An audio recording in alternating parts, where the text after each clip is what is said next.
തൃശ്ശൂരിലേക്ക് എല്ലാ പ്രിയപ്പെട്ട പ്രേക്ഷകർക്കും സ്വാഗതം. നമ്മുടെ കൂടെ ഒരു അതിഥി കൂടെ ഉണ്ട്. അപ്പോൾ അതിഥിയുടെ വിശേഷങ്ങളിലേക്ക് വളരെ പെട്ടെന്ന് തന്നെ കിടക്കാം, അല്ലേ സിജോ? പിന്നെ തീർച്ചയായും പരിചയപ്പെടുത്തുന്നത് കാസർഗോഡുകാരനായ സിജു തന്നെയാണ്. മാഷേ നമസ്കാരം. നമസ്കാരം. നമസ്കാരം. കാസർഗോഡ് നിന്ന് തൃശ്ശൂർ എത്തിയിട്ട് തൃശ്ശൂരിലെ മത്സരങ്ങളൊക്കെ കാണുമ്പോൾ കാസർഗോഡിന്റെ ഭാഷയിലൊന്നും തിരിച്ചു പറഞ്ഞാൽ എങ്ങനെയുണ്ട്? നന്നായിട്ടുണ്ട്, ഗംഭീരം. ഏറ്റവും ഇഷ്ടപ്പെട്ട ഐറ്റം ഏതാന്ന് മാഷോട് അങ്ങോട്ട് ചോദിക്കേണ്ട കാര്യമില്ല.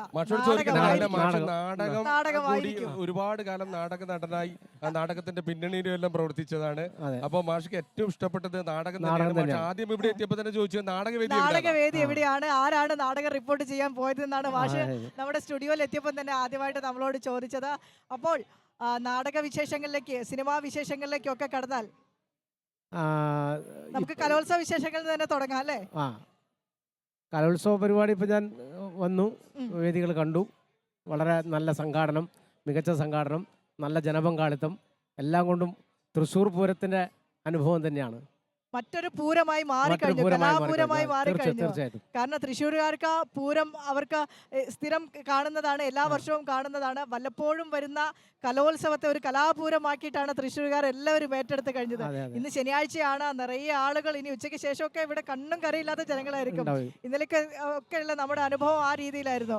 അപ്പൊ മാഷിന്റെ സിനിമാ വിശേഷങ്ങളിലേക്ക് പോയി കഴിഞ്ഞാൽ നിരവധി സിനിമകളാണ് പുതുവർഷം ഈ 2026 മാഷിന്റേതായി വരാനിരിക്കുന്നത്. നിരവധി സിനിമകളാണ്. അപ്പോൾ മാഷെ, ആ വിശേഷങ്ങളിലേക്ക് പോയാലോ? ഇപ്പൊ റിലീസായിട്ടുള്ളത് പെണ്ണ് കേസ് തിയേറ്ററിൽ ഓടിക്കൊണ്ടിരിക്കുന്നുണ്ട്. നല്ല അഭിപ്രായമുണ്ട്. ഒരു കേസിന്റെ വിധി പറഞ്ഞുകൊണ്ടാണ്, മജിസ്ട്രേറ്റായി വന്നുകൊണ്ടാണ് നമ്മളുടെ ഇടയിലേക്ക് മാഷ് എത്തിയത്. അന്ന് ആദ്യത്തെ സിനിമയ്ക്ക് തന്നെ മികച്ച സ്വഭാവ നടനുള്ള അവാർഡ് കിട്ടുന്നു. നിഖില വിമൽ നായികയായിട്ടുള്ള പെണ്ണ് കേസ്. ഇപ്പോ ഇനി 30-ാം തീയതി പ്രകമ്പനം, നമ്മുടെ വിജേഷ് പാണത്തൂർ സംവിധാനം ചെയ്ത സിനിമ, നമ്മുടെ നാട്ടുകാരൻ തന്നെയാണ്. അതിൽ സാഗർ ഗണപതി ഇവരൊക്കെ അഭിനയിക്കുന്ന സിനിമയാണ്. പിന്നീട് ദുരൂഹ സാഹചര്യത്തിലും രതീഷ് ബാലകൃഷ്ണ പൊതുവാൾ സംവിധാനം ചെയ്ത സിനിമ, അതും റിലീസാവുന്നുണ്ട്. മാഷെ സംബന്ധിച്ച് ഒരു ഉത്സവ കാലമാണ് ഇപ്പൊ വരാൻ പോകുന്നത്. മികച്ച സീസൺ തന്നെയാവട്ടെ. അതെ അതെ. അപ്പോഴെങ്ങനെയാണ് നമ്മൾ സിനിമകളിലേക്ക് വരുന്ന സമയത്ത്, കലോത്സവ വേദികളിലൂടെ നാടകവേദിയിൽ നിന്ന് സിനിമയിലേക്ക് എത്തുന്ന സമയത്ത് അഭിനയത്തെക്കുറിച്ച് മാഷിനോട് പ്രത്യേകിച്ച് ചോദിക്കേണ്ട യാതൊരുവിധ കാര്യവുമില്ല. അഭിനയ പ്രതിഭയാണ്. മികച്ച സ്വഭാവ നടനുള്ള അവാർഡ് ആദ്യ സിനിമയിൽ തന്നെ വാങ്ങുക എന്ന് പറയുന്നത് ചില്ലറ കാര്യമല്ല. അപ്പോൾ ഈ അഭിനയത്തോടുള്ള ഒരു അഭിനിവേശം, കാരണം അഭിനയത്തോടുള്ള അഭിനിവേശം എന്ന് പറയുന്നത് ഞങ്ങളുടെ നാട്ടുകാരൻ ഉണ്ണിയേട്ടൻ നമ്മൾക്ക് രാവിലെ വന്നിരുന്നു. അപ്പൊ ഉണ്ണിയേട്ടന്റെ ഒരു പരാതി എന്ന് പറഞ്ഞാല് ഈ കലോത്സവത്തോടു കൂടി കുട്ടികളൊക്കെ കല വിടുന്നു, അവര് പിന്നീട് കൊണ്ടുപോകുന്നില്ല എന്ന്. അങ്ങനെയല്ല, ജീവിതകാലം ഉടനീളം ആ കലകളെ ഇങ്ങനെ കൂട്ടിപ്പിടിക്കണം എന്നൊക്കെ ഉണ്ണിയേട്ടന്റെ ഒരു പരാതിയായിട്ട് പറയുന്നുണ്ട്. കുട്ടികളെ കയ്യോടെ കൊണ്ടുപോയല്ലോ സിനിമയിലേക്ക് പാടാനല്ലേ? അതെ, സിനിമയിലേക്ക് അവസരം കൊടുത്തിട്ടുണ്ട്. കയ്യോടെ പിടികൂടി കൊണ്ടുപോയില്ലേ? ഒരുപാട് കുട്ടികൾ നന്നായി ശോഭിക്കുന്നുണ്ട്. ചില കുട്ടികൾക്ക് അതിനാവശ്യമായിട്ടുള്ള ഇപ്പൊ പ്രത്യേകിച്ച് ഒരു ശ്രദ്ധയുണ്ട്, ഈ കലാകാരന്മാരിൽ ഒരു നല്ല ശ്രദ്ധയുണ്ട്. അതിന് തെളിവാണ് ഇപ്പൊ പഠന MR ഹൈസ്കൂളിൽ ഒരു കുട്ടി ഇവിടെ വരാൻ പറ്റുന്നില്ല, ഒരു ക്വാറന്റൈനിലാണ്. അപ്പൊ MR ഹൈസ്കൂളിലെ കുട്ടിയെ ഓൺലൈനായിട്ട് ഇപ്പോ പോസ്റ്റർ ദിന മത്സരം, അറബിക്ക് പോസ്റ്റർ ദിന മത്സരത്തിൽ പങ്കെടുപ്പിക്കുന്നു. അതൊക്കെ വലിയൊരു ചേർത്ത് പിടിക്കലല്ലേ? അതെ അതെ, വലിയൊരു വിപ്ലവകരമായ വലിയ. നിങ്ങളെ ഒരു കാലത്തൊന്നും വേദികളില്ലാത്ത പ്രശ്നങ്ങൾ ഉണ്ടായിരുന്നു, അവസരങ്ങൾ കിട്ടാത്ത പ്രശ്നങ്ങൾ ഉണ്ടായിരുന്നു. അതല്ല, ഇന്നിപ്പോ ഇഷ്ടംപോലെ അവസരങ്ങളുണ്ട്. അവസരങ്ങൾ ഉണ്ടെന്ന് മാത്രമല്ല, അത് നന്നായി കുട്ടികൾ ഉപയോഗപ്പെടുന്നുണ്ട്. അവര് കലയുമായി മുന്നോട്ട് പോകാൻ, അവരെ ഭാവിയിലും അവർക്ക് മുന്നോട്ട് പോകാനുള്ള ഒരുപാട് സാഹചര്യങ്ങൾ ഇന്നുണ്ട്, പഴയതുപോലെ അല്ല. ഇങ്ങനെ കുഞ്ഞികൃഷ്ണൻ മാഷും സിജു കണ്ണനും അടുത്ത് നിൽക്കുമ്പോൾ രണ്ടുപേരും കാസർഗോട്ടുകാരാണ്. അപ്പോൾ ഇങ്ങനെ സംസാരിക്കുന്നതായിരിക്കില്ല കുറച്ചും കൂടെ നന്നാവുക. നിങ്ങളുടെ കാസർഗോഡ് ഭാഷയിൽ എനിക്കതിൽ ഇടപെടാൻ പറ്റില്ല, അതുകൊണ്ടാണ്. ഞാൻ മാഷ ഇന്നലെ വിളിച്ചിട്ട് ചോദിച്ചു, മാഷ ഇടയില്ലേ? അപ്പൊ മാഷ ഞാൻ എറണാകുളത്തിന്റെ ഒരു ഷൂട്ടിലുണ്ട് എന്ന് പറഞ്ഞു. മാഷ ആടുന്ന് ഇങ്ങോട്ട് വരുന്നതാണ്. മെരി ബോയ്സ് എന്ന് പറഞ്ഞൊരു സിനിമയുടെ ഷൂട്ട് നടക്കുന്നുണ്ട്. അപ്പൊ അത് ഇന്നലെ ഷൂട്ട് എനിക്ക് കഴിഞ്ഞു. തൃശ്ശൂരുകാരെ എന്തുട്ടകടി എന്നൊക്കെ പറഞ്ഞിട്ടാണ് തൃശ്ശൂരുകാര് സംസാരിക്കുന്നത്. അപ്പൊ കാസർഗോട്ടുകാരെ എങ്ങനെയാ സംസാരിക്കുന്നത്? നിങ്ങളൊന്ന് സംസാരിച്ചു നോക്കൂ സിനിമാ വിശേഷങ്ങൾ. നമ്മൾ സാധാരണ പോലെ നിങ്ങളൊക്കെ പറയുന്ന സമയത്ത് വളരെ അച്ചടി ഭാഷയിൽ അവിടെ പോയി, ഞാൻ ആടെ പോയി ഇവിടെ പോയി ഇവിടെ ഒന്നും. അതെ അതെ.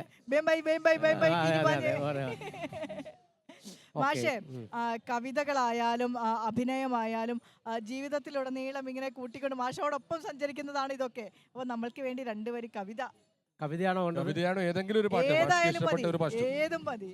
വലയിൽ വീണ കിളികളാണു നാം, ചിറകൊടിഞ്ഞൊരിണകളാണ് നാം, വഴിവിളക്ക് കണ്ണ് ചിമ്മുമീ വഴിയിലെന്തു നമ്മൾ പാടണം.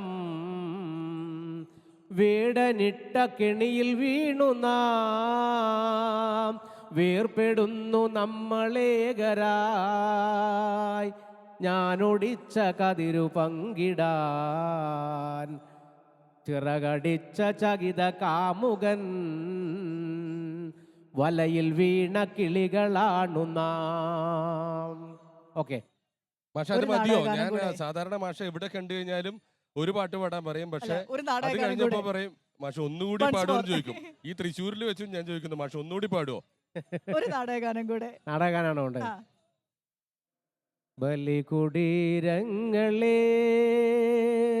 ബലികുടീരങ്ങളെ സ്മരണകളിരമ്പും രണസ്മാരകങ്ങളെ, ഇവിടെ ജനകോടികൾ ചാർത്തുന്നു നിങ്ങളിൽ സമരപുളകങ്ങൾ തൻ സിന്ദൂരമാലകൾ. ബലികുടീരങ്ങളെ. ഓക്കെ അല്ലേ? താങ്ക് യു മാഷേ, താങ്ക് യു സോ മച്ച്. മാഷ ഷൂട്ടിങ്ങിന്റെ ഇടയിൽ നിന്ന്, കൊച്ചിയിൽ ഷൂട്ടിങ്ങിന്റെ തിരക്കിന്റെ ഇടയിൽ നിന്നാണ് കലോത്സവ വേദികളിലേക്ക് നമ്മുടെ സ്റ്റുഡിയോയിലേക്ക് എത്തിയത്. അപ്പോൾ മാഷ തിരക്കിലേക്ക് പോട്ടെ. എല്ലാ കുട്ടികൾക്കും വിജയാശംസകൾ നേരാം. എല്ലാ കുട്ടികൾക്കും വിജയാശംസകൾ. എല്ലാ കൈരളി പ്രേക്ഷകർക്കും ഹൃദയം നിറഞ്ഞ പുതുവത്സരാശംസകൾ. താങ്ക് യു മാഷ. അപ്പം മാഷിന്റെ മുന്നോട്ടുള്ള സിനിമാ ജീവിതവും ഉഷാറാവട്ടെ.